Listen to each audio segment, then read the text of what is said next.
শেখ সেলিম সাহেবকে আমি মঞ্চে আহ্বান করছি, তিনি আমাদের কিছু উপদেশ দিন। বিসমিল্লাহির রহমানির রহিম। আজকে এই মহতী সভার মাননীয় সভাপতি, প্রধান অতিথি এবং গ্রামের সমস্ত গ্রামবাসীবৃন্দ প্রত্যেককে যথাযথ সম্মান জানিয়ে আজকের এই সবার যে মেন এজেন্ডা, যে মেন বিষয় আছে সেই সম্বন্ধে আমি আমার দু চার কথা বলবো। আজকের এই অনুষ্ঠানের মেন এজেন্ডা যেটা সামাজিক পশ্চাৎগামিতা দূরীকরণ। তো আমরা যদি বিষয়টা সঠিকভাবে ভাবি বা বিশ্লেষণ করি তাহলে এইভাবে দাঁড়ায় জিনিসটা, যে সমাজে আমরা পিছিয়ে আছি তার কারণ সমূহ। যদিও আমাদের সমাজে আমাদের পিছিয়ে থাকার কারণ নয়, কারণ আমরা আলহামদুলিল্লাহ এমন একটা জায়গা থেকে জন্মগ্রহণ করেছি যেটা আল্লাহর দেওয়া বা আল্লাহ প্রদত্ত ধর্ম। সেই ধর্মের অনুসারী যারা, তাদের পশ্চাৎগামিতা থাকতে পারো না। কারণ এই বিষয়ে বলতে গেলে, পশ্চাৎগামিতা বলতে গেলে আমি যেটা বলেছি আগেই, যে পিছিয়ে পড়া। আমাদের কাছে আছে সুন্দর জীবন ব্যবস্থা যেটা আমাদেরকে দিয়েছে কোরআন। রব্বুল আলামিন কোরআন পাঠিয়েছেন, অর্থাৎ আমাদের ম্যানুয়াল গাইডলাইন তৈরি করে দিয়েছেন। তার মধ্য দিয়ে আমরা যদি চলি তাহলে আমাদের পিছিয়ে থাকার কোনো কারণই থাকতে পারে না। কিন্তু বাস্তবে হয়েছে উল্টোটা।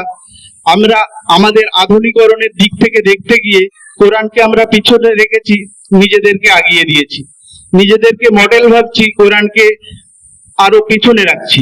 কিন্তু আজ থেকে যেই সময়ে কোরআন অবতীর্ণ হয়েছে, সেই কোরআন অবতীর্ণের পর থেকেই মানব জাতির যেভাবে উন্নতির শিখরে পৌঁছেছে, সেই ধারা যদি আমরা ধরে রাখতে পারতাম, হয়তো আমাদের এই শব্দটাই উচ্চারণ করতে হতো না, বা আমাদেরকে এটা ভাবতে হতো না যে পশ্চাৎগামিতা দূরীকরণের কারণ আমাদেরকে উল্লেখ করতে হবে।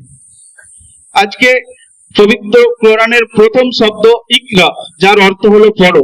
একটা জনজাতি, একটা দেশ, একটা সমাজ, একটা পরিবার, একটা মানুষ, যাই বলি না কেন, তারা সামগ্রিকভাবে চরম উন্নতার শিখরে পৌঁছাবে তখনই যখন তাদের মধ্যে পড়াশোনার তাগিদ আসবে। যখন সে পড়বে তখন সে জানবে, যখন সে জানবে তখন সে নিজের জীবনে বাস্তবায়িত করবে। এটাই বাস্তব কথা। কিন্তু আমরা সেই জায়গা থেকে পিছিয়ে পড়েছি, পড়াকে আমরা দূরে রেখেছি, বাকি প্রত্যেকটা জিনিসকে আমরা আগিয়ে রেখেছি। যেই কারণে আমার মনে হয় আমরা মূল স্রোত থেকে অনেকটাই দূরে সরে যাচ্ছি, এবং এই দূরে সরতে সরতে এমন একটা জায়গায় চলে গেছি যেখানে আমাদেরকে দূরবীন দিয়েও দেখা যাচ্ছে না।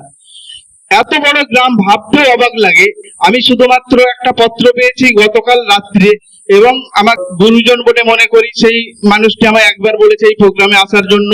তখন থেকেই আসবো কি আসবো না এরকম দ্বিধাদ্বন্দ্বতা থাকবার মধ্যে দিয়েও শেষবারে আমার মন আমাকে এটাই বললো যে না, ওই প্রোগ্রামে যাওয়ার দরকার আছে। কারণ এই সময়টাই হয়তো মাঠে বসে বা চায়ের দোকানে বসে বা অন্য কোনো বসে, কোন জায়গায় বসে বন্ধুদের সঙ্গে কিছু ভুলভাল আলোচনা যেগুলো হয় সমবয়সীদের মধ্যে, যদিও আমাদের দলের মধ্যে এইরকম আলোচনা হয় না, তবুও যে রকম হয় সেই রকম সেই সময়ের মধ্যে দিয়ে আলোচনা করে হয়তো কিছু গোনা ইনকাম করতাম। তার জায়গায় এই একটা মহতী অনুষ্ঠানে এসে কিছুটা হলেও নিজেদেরকে ধন্য মনে করলাম, এবং আখেরাতে কিছুটা যে নেকি বলি সেই জিনিস অর্জন করতে পারলাম।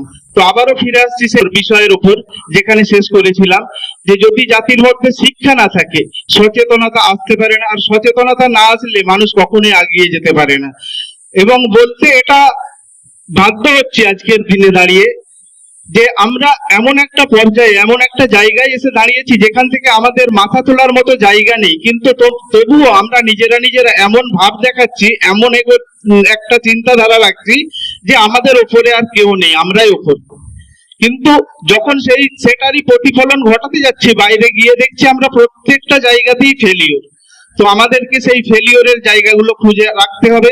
তো তার জন্য যেটা প্রয়োজন, সামগ্রিকভাবে পড়াশোনা। আমি আবারও ছাত্র ছাত্রী সামগ্রিকভাবে সমগ্র গ্রামবাসীকে বলবো, পড়াশোনার কোনো বয়স থাকে না, কোনো ধর্ম থাকে না। আপনি পড়ুন, বই পড়ুন, নিজেকে উন্নয়ন ঘটান, এবং সামাজিক এই পশ্চাৎকরণ থেকে দূরে সরে থাকুন। এবং যে কোনো ক্ষেত্রে সামাজিক, শিক্ষা, ব্যবসা, বাণিজ্য, প্রত্যেকটা জিনিসের ক্ষেত্রে মেন যে জিনিস সেটা হলো শিক্ষা। আর সেই শিক্ষা আসবে তখনই যখন আমরা পড়াশোনার মধ্যে মনোনিবেশ করব। এই দু চার কথা বলে আমি আমার বক্তব্য শেষ করছি। আমাদের অংশে উপস্থিত একজন বুদ্ধিজীবী শেখ নাজমুস সাদাতকে কিছু বলার জন্য আবেদন করছি। আসসালামু আলাইকুম। আজকে পবিত্র ঈদুল আজহার শুভেচ্ছা প্রত্যেককে। প্রথমেই বলে রাখি, আমি কোনো বুদ্ধিজীবী নই। কিছু তো কথাবার্তা বলবো আয়না ওয়েলফেয়ার ফাউন্ডেশনের এজেন্ডা নিয়ে, ইনশাল্লাহ। প্রথমত হচ্ছে, আমি এই ওয়েলফেয়ার ফাউন্ডেশনটা সম্বন্ধে অনেকদিন আগেই শুনেছি, বাট সেইভাবে পরিচিতি হতে পারিনি। আজকে মফিয়াদা আমাকে পার্সোনালি ইনভাইট করেন যে আজকে এই অনুষ্ঠানটায় উপস্থিত হওয়ার জন্য, এবং কিছু কি এজেন্ডা রাখা আছে তা সেই বিষয়ে করার জন্য। তো আপাতত এজেন্ডা গুলো যেটা আমি দেখে নিচ্ছি, যে শিক্ষা, স্বাস্থ্য, সম্প্রীতির সহাবস্থান এবং সামাজিক পশ্চাৎগামিতা দূরীকরণ। আজকের সময়ের নিরিখে যদি বলি, এই তিনটে হচ্ছে অত্যন্ত গুরুত্বপূর্ণ একটা টপিক। আমি যখন প্রথম এখানে এসে অনুষ্ঠানে অ্যাটেন্ড করি, তখন শামীমদা কিছু বলছিলেন। শামীমদার বক্তব্য থেকেই অনেক কিছু জিনিস আবার যদি দ্বিতীয়বার ঘুরিয়ে নিয়ে আসি, কিংবা সেলিমের এই একটু আগে যে বক্তব্য দিল, অথবা সাফিউল যে বক্তব্যটা দিল স্বাস্থ্য কেন্দ্রিক, তিনটে বক্তব্যেরই জিস্ট করে আমি যদি একটুখানি বলতে চেষ্টা করি, তাহলে এটাই দাঁড়ায় যে প্রথমত একটা সুস্থ সবল জাতি তৈরি করতে গেলে প্রথম যেটা প্রয়োজন, সেটা হলো একটা মানসিক শারীরিক ভাবে দৃঢ় একজন মানুষের। আল্লাহ পাক বা আমাদের নবী সাল্লাল্লাহু আলাইহি ওয়াসাল্লাম অনেক জায়গায় যেটা বলেছেন, সেটা হলো কি, একজন দুর্বল ইমানদার ব্যক্তির থেকে একজন সবল ইমানদার ব্যক্তি আল্লাহর কাছে অত্যন্ত প্রিয়। তাহলে প্রথমেই এই কথাটাকেই যদি বিশ্লেষণ করি, তাহলে যেটা দাঁড়ায় সেটা হলো প্রত্যেক মানুষকে তার স্বাস্থ্য সচেতনতার দিকেও লক্ষ্য রাখতে হবে, এবং তাকে হতে হবে কি, মানসিকভাবে, শারীরিকভাবে, ধর্মীয়ভাবে, আত্মিকভাবে, সমস্ত দিক দিয়ে তাকে দৃঢ় মানুষ হতে হবে। তার মধ্যে যেন সেই ডিসিশন নেওয়ার ক্ষমতা থাকে। কোনো অ্যাডভার্স পরিস্থিতি যখন আসবে, মানে কোনো যখন প্রতিকূল পরিস্থিতি আসবে, সেই পরিস্থিতিটাকে যাতে সে সামনা করতে পারে, যাতে তার সম্মুখীন হতে পারে, সেটাকে সঠিকভাবে বিশ্লেষণ করতে পারে, সেটার জন্য তাকে প্রস্তুতি নিতে হবে। সুতরাং এই সমস্ত জিনিসগুলো অ্যাজ এ হোল একটা দেখা যায় যে এটা হচ্ছে একটা স্বাস্থ্য সংক্রান্ত বিষয়। সেটা মানসিক হতে পারে, শারীরিক হতে পারে। এটা গেল প্রথম। দ্বিতীয়ত, সেলিম একটু আগে যেটা উল্লেখ করলো, অত্যন্ত গুরুত্বপূর্ণ, যে আমাদের দুর্ভাগ্য, আমাদের জাতির দুর্ভাগ্য, যে জাতির শুরুটাই হলো ইকরা দিয়ে, অর্থাৎ পড়ো, এই কথাটার মধ্য দিয়ে, সেই জাতির আজকে যদি পার্সেন্টেজ কথা হয়, সেটা পশ্চিমবঙ্গ বলি, ভারতবর্ষ বলি, অথবা সারা বিশ্বের নিরিখে যদি বলি, আমরা কোথায় দাঁড়িয়ে আছি আজকে, কোন জায়গায় দাঁড়িয়ে আছি? যে নাসা থেকে আজকে চাঁদে, আজকেই দেখছিলাম আনন্দবাজার পেপারই বেরিয়েছে, যে চাঁদের বাড়ি বলে একটা বাড়ি তৈরি করছে। তার মিনস তারা হচ্ছে খুব তাড়াতাড়ি চাঁদেতে হয়তো বসতি স্থাপন করার মতো সিদ্ধান্ত নিয়ে ফেলেছে। অথবা কিছুদিন আগে এরকম একটা ঘটনা দেখা গিয়েছিল, এলন মাস্কের যে সংস্থা স্পেসএক্স, তারা তৈরি করতে চাইছে মঙ্গল গ্রহে কিছু বসতি। তাহলে আজকে একটা সম্প্রদায় যারা চাঁদে বসবাস করার জন্য চিন্তা ভাবনা করছে, যারা মঙ্গল গ্রহে যান পাঠানোর জন্য চিন্তা ভাবনা করছে, কলোনি তৈরি করার জন্য চিন্তা ভাবনা করছে, আর আজকে আমাদের সম্প্রদায়, যে সম্প্রদায়ের এত রিচ হিস্ট্রি আছে, এত সুন্দর সুন্দর, যেখানে মানে এত বিদ্বান ব্যক্তি ছিলেন এই সম্প্রদায়ের মধ্যে, সেগুলো আমরা খুব ভালো করেই জানি, যেগুলো যারা বীজগণিত আবিষ্কার করেছেন, কেমিস্ট্রি আবিষ্কার করেছেন, জ্যোতির্বিজ্ঞানে এত বড় সফলতা ছিল যে জাতির মানুষের মধ্যে, সেই জাতির আজকে যে পদস্খলন, সেটা বড্ড হতাশাজনক। সেলিম যেটা একটু আগে যেটা বলছিল, সেটাই যে আজকে আমাদের গ্রামের দিকেও যদি তাকিয়ে দেখি, আমাদের ছোট ছোট স্কেলে যদি এগুলোকে ভাগ করে করে আমরা দেখতে থাকি, তাহলে দেখবো যে শিক্ষা থেকে আমরা এতটাই দূরে চলে গেছি, যে আমাদের আর সেই মেন যে লাইন, মেন যে সারি, সেই সারি থেকে আমরা কিন্তু অনেকটাই দূরে চলে গেছি। আমাদের পার্শ্ববর্তী, মানে এই কথাটার সাথে রিলেট করলে দাঁড়ায় যে সাম্প্রতিক সহাবস্থান, আমাদের পার্শ্ববর্তী যে বৃহত্তর সম্প্রদায় আমাদের সাথে বসবাস করেন, যাদেরকে আমরা সংখ্যাগুরু সম্প্রদায় বলি, আমাদের হিন্দু সমাজের ভাইরা, তাদের আপনারা যদি দেখেন, লক্ষ্য করেন, দেখবেন যে তাদের মধ্যে একটা বেসিক সচেতনতা কিন্তু আছে।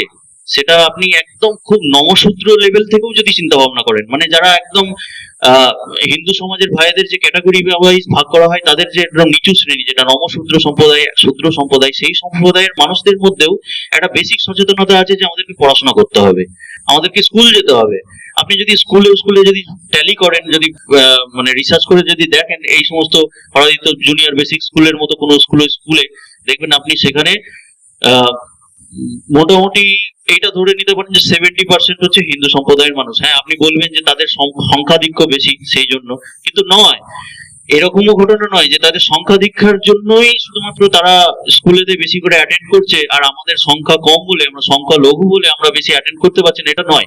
আমাদের মধ্যে অ্যাকচুয়ালি বেসিক সচেতনতাটাই কম। আপনি দেখবেন যদিও বা শুরু করতে করতে ক্লাস 7, 8, 9 এইরকম একটা পর্যায়ে গিয়ে আপনি রেস থেকে বেরিয়ে গেলেন। আর যে ছেলেটা দেখবেন মানে আপনার সাথে সাথেই অন্য সম্প্রদায়ের মানুষ যারা শুরু করেছিল 7, 8, 9 এর পর হঠাৎ করে দেখবেন তার একটা ড্রাস্টিক্যালি চেঞ্জ হয়ে গেল। আমার সাথে পড়ে যে এরকম অনেক বন্ধু বান্ধব আছে যারা ক্লাস 7, 8 পর্যন্ত একদম খুব লো মেরিটেড ছেলে ছিল, একেবারে। সেলিম সেটা সাক্ষী, সেলিম আমার যেহেতু সহপাঠী, সেলিমও জানে, আমাদের এই রসুলপুর স্কুলের কথাই বলছি, এরকম কিছু ছেলে ছিল যারা একদম লো মেরিটেড ছেলে, মানে ক্লাস 7, 8 পর্যন্ত তাদের সেরকম ভাবে খুঁজে পাওয়া যেত না। হঠাৎ করে তাদের এমন একটা চেঞ্জেস এসে গেল, দেখা গেল তারা ভবিষ্যতে গিয়ে বেশ ভালো ভালো জায়গাতে এখন এই মুহূর্তে পোস্টেড আছে। তো আমি যেটা বলতে চাইছি যে রেসটা শুরু করছি আমরা, শুরু করতে করতে গিয়ে কোথাও একটা গিয়ে ক্লাস 7, 8 একটা 3-4 বছর, 5 বছর, 6 বছর পর গিয়ে আমরা রেস থেকে সরে যাচ্ছি। আর আমাদের এই পার্শ্ববর্তী সম্প্রদায় যাদেরকে আমরা আর একটা টপিকের মধ্যে রেখেছি সম্প্রীতির সহাবস্থান, সেই সহাবস্থান রাখবো বলে যাদের সাথে ভাবনা চিন্তা করছি, সেই সংখ্যাগুরু সম্প্রদায় অর্থাৎ হিন্দু সমাজের মানুষ দেখা যাচ্ছে সেই রেস থেকে তারা অনেক অনেক দূরে চলে যাচ্ছে, ফার বেটার এতে চলে যাচ্ছে, পজিশনে চলে যাচ্ছে। তো এই যে বেসিক সচেতনতাটা যদি না আমাদের মধ্যে না আসে, গার্জেনদের মধ্যে যদি না আসে, তাহলে কিন্তু আমরা খুব তাড়াতাড়ি আরো পদস্খলন আমাদের হবে এবং আরো নিচে আমরা চলে যাব। এইগুলো নিয়ে প্রচুর সার্ভে হয়েছে, প্রচুর রিপোর্ট বেরিয়েছে, সেই রিপোর্টের আমরা কিছুই পড়াশোনা করি না, সেগুলো ইভেন খোঁজ খবরও রাখি না, এবং যেখানে সেই বিষয়গুলো আলোচনা হয়, যেমন এইরকম একটা ডায়াস বা এরকম একটা মানে অনুষ্ঠানে যেখানে এই বিষয়গুলো নিয়ে আমরা আলোচনা করি, সেখানে আমরা আসি না। আমাদের ওই চাখানা কিংবা আমাদের মাঠেতে বসে আড্ডা মারা, অথবা কোনো জায়গা যেখানে আমাদের ভালো লাগে, মন চাহে, অথবা মোবাইল ফোন নিয়ে ঘন্টার পর ঘন্টা আইপিএল দেখা, যার কোনো বাস্তবে কোনো রেজাল্ট নেই, বা অন্যান্য এরকম অনেক জিনিস যেগুলোতে আমরা মত্ত থাকি, যেখানে আমাদের এই আলোচনাগুলো হয়, যেখান থেকে আমাদের কিছু রেজাল্ট বেরিয়ে আসতে পারে, কোনো কিছু আমাদের সেখান থেকে আমরা আমাদের পাথেয় নিয়ে চলে আসতে পারি, সেখান থেকে আমরা বিরত থেকে যাই, এটাই আমাদের দুর্ভাগ্য।